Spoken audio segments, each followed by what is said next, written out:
Hi, my name is Elizabeth Solsma, and I'm a 7 through 12 English Language Arts teacher at Edgewood Colesburg Junior Senior High School. I'm also currently a graduate student at Morningside College, and I'll be discussing my research on the impact of a mindfulness-based stress reduction intervention on teacher job satisfaction. The problem I'll be discussing is teacher stress. Teacher stress has negatively been impacting the overall job satisfaction levels of teachers across the globe. Because of that, it is even forcing some teachers out of the profession into an early retirement.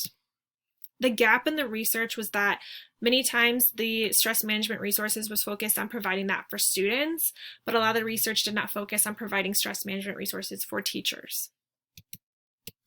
This research was chosen because teachers' stress levels have increased year after year. This is especially true due to the COVID-19 pandemic and all the new restrictions, regulations, laws that teachers have to follow, both in their possibly online classroom and in-person classroom. So there's a need for implementing stress management resources that could help teachers hopefully manage their own stress and then increase their job satisfaction levels in the process. Some past interventions and research I will be discussing are stress management training, collective efficacy, and upstream interventions. So the results of Harris and Clements studies showed that college and universities did not make stress management an intentional focus for pre-service teachers, even though stress management resources have been found to be an effective strategy for addressing personal or occupational stressors. It was found that about 1/4 of teachers experience high to very high stress levels a day.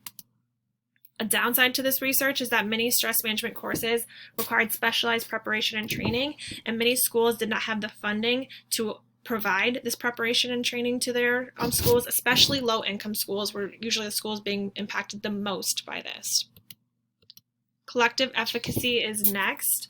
This is where it is defined as the positive perceptions and judgments of a group's capabilities of the school, staff, or workplace in which they work at. And Claessens and Clements studies found that teachers who had support from their administration and coworkers had reduced feelings of stress, so that increase in belongingness needs decreased their stress levels.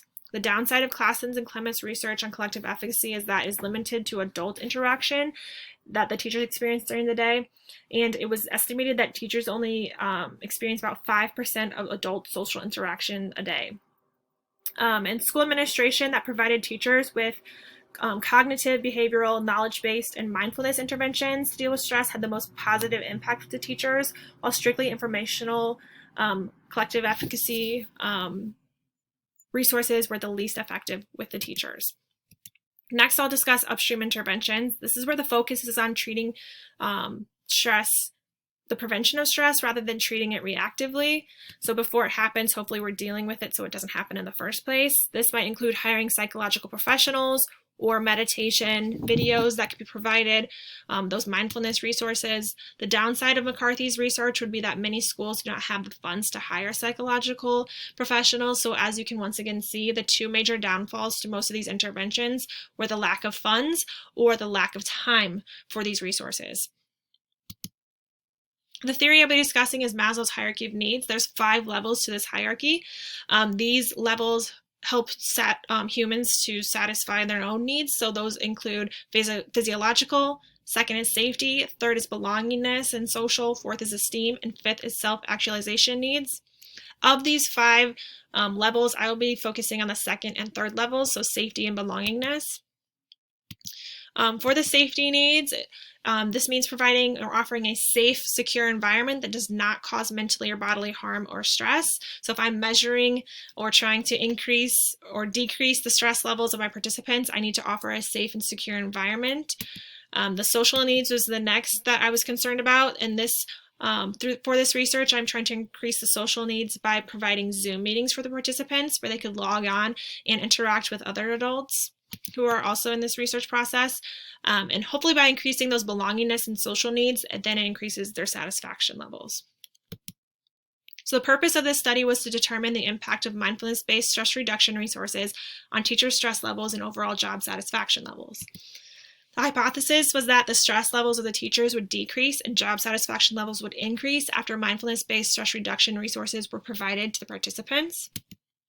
The independent variable of this research was the mindfulness-based stress reduction strategies and videos, and the dependent variables were the stress levels and job satisfaction levels of the participants. The possible and hopeful impact of this research was to determine the use of mindfulness resources in the daily lives of the teachers and in their classrooms. So hopefully if this was found to be beneficial, teachers would then incorporate these resources into their own daily routines or into their daily routines of their classrooms. It was hopeful that it was also decrease teacher stress levels, and in that process create more positive relationships with coworkers, students, and students' families, so then that would increase overall job satisfaction levels. So for the participants of this study, it was elementary and secondary teachers. There was 23 total participants. They were all voluntary, and they were split into control and experimental groups. There was 11 in the control group and 12 in the experimental group, and they were pretty evenly divided between the elementary and secondary teachers. They were 100% Caucasian. The participants were 20 female and 3 male.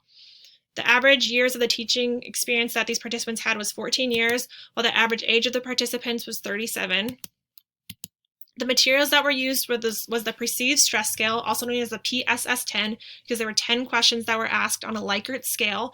An example of one of these types of questions would be, in the last month, how often have you been upset because of something that happened unexpectedly? And they would answer them on a Likert scale from 0 to 4, from never to very often. I also used the Teacher Job Satisfaction Scale, known as the TJSS-9. And this was concerned about 3 parts of the teacher's lives: the satisfaction with their coworkers, their students, and their students' parents. And so they were asked 9 questions total, with 3 asking of those each levels. And then an example of a question might be, rate the quality of your relationships with your coworkers. And once again, they were answered on a Likert scale from 1 to 5. And then I used mindfulness videos from YouTube that were about 3 to 5 minutes long, whether that was meditation, breathing exercises, or yoga. They answered these on a 12-inch MacBook Air laptop that was provided from the school. And I created the scales for both stress and teacher job satisfaction on Google Forms. So some of the mindfulness resources that I was using in providing the participants was mindfulness meditation videos, breathing exercises, and yoga and stretching exercises. Overall, mindfulness can be defined as being present in the moment while being non-judgmental of the thoughts that are happening. So you're letting those thoughts freely happen.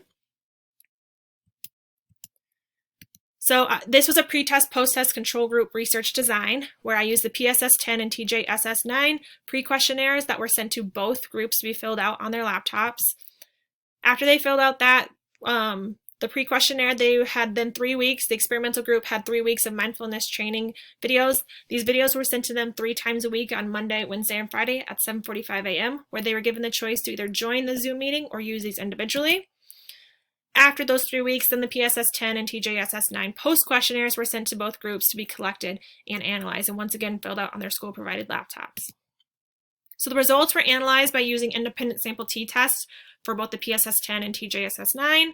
The beginning pre-survey scores were similar in both tests. So if you look at the scores below, you can see that the PSS-10 experimental group scores and control group scores were at 16.250 and 16.636, meaning they were less than 1 point from each other. And the TJSS-9 experimental and control group scores were also less than 1 point away from each other, with 3.6 and 3.445.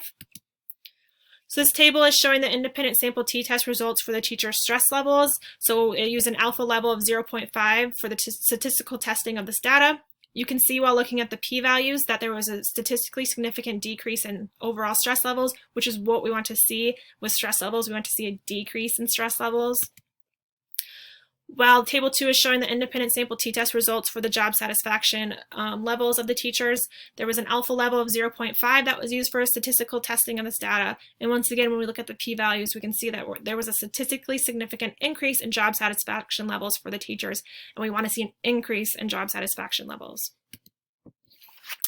These are the mean scores for the teacher stress levels. So if you look down at the bottom where it says note, you can see that scores of 0 to 13 equal low stress levels, scores of 14 to 26 equal moderate stress levels, and scores of 27 to 40 equal high stress levels. So overall, when looking at the experimental groups scores, we can see that their score decreased from 16.250 to 12.333, while the control group scores started at 16.636 and increased to 21.545. So overall, we could see there was a 24% decrease for the stress levels of the experimental group and a 25.9 increase in stress levels for the control group who did not receive the mindfulness-based resources.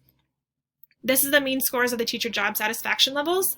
Once again, if you look at the note, we can see that scores of 5 equal highly satisfied, scores of 4 equal satisfied, scores of 3 equal neutral, scores of 2 equal dissatisfied, and scores of 1 equal highly dissatisfied. So when we're looking at the experimental and control groups again, the experimental group started out at 3.6, while the control group started out at 3.445. The experimental group increased to 3.7, while the control group decreased to 3.2.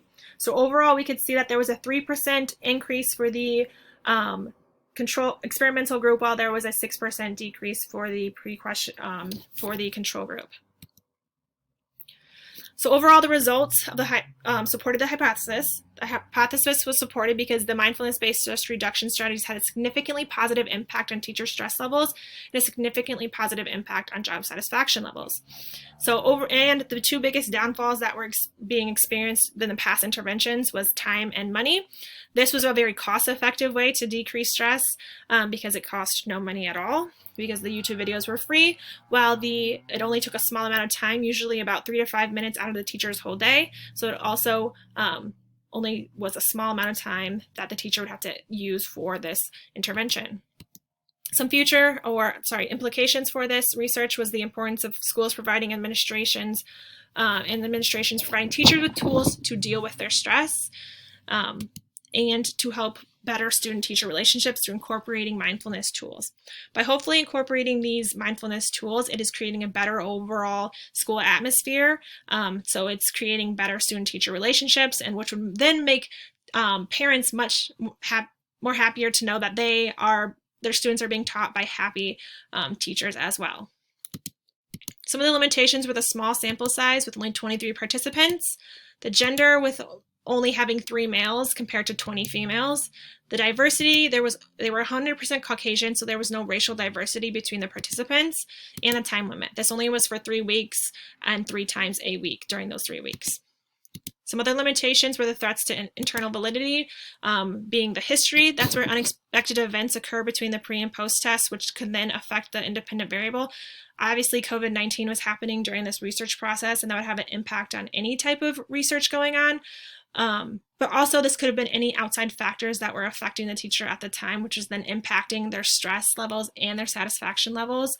With COVID-19, there was definitely a lot of stress that was happening in the first place. Maybe a loss of a loved one or being quarantined, all of those things that could have led to affecting the stress levels of the participants. And then there was the threats to external validity, which was the pre-test treatment interaction. This is where the pre-test sensitizes participants to aspects of the treatment and thus influences post-test scores. And so since there was a pre-test, participants could have realized that the goal was to have decreased stress levels and increased job satisfaction levels. And so by having that pre-test, it could have sensitized them and made them maybe affected or impacted how they truly answered the post-test results. So recommendations for future research would be to include a more diverse sample of participants, both in gender, race, and the number of participants that were in this. By including a more diverse sample, this research could then be applied to more diverse locations instead of just mostly Caucasian schools. And so, and by applying more males into this, it could be then applied to a larger general population as well. And then hopefully that we use mindfulness tools for a whole year rather than just 3 weeks. So then you could hopefully decrease the chances of that internal and external validity being impacted, because participants would have a longer time to experience these mindfulness tools and have more of an opinion on these mindfulness tools, and hopefully that it would then not sensitize them to the pre-test and post-test, so that they would answer these truthfully depending on how they truly feel after a whole year of these resources. So thank you for listening to my research presentation. Here's my contact information if you have any questions, and thank you for watching.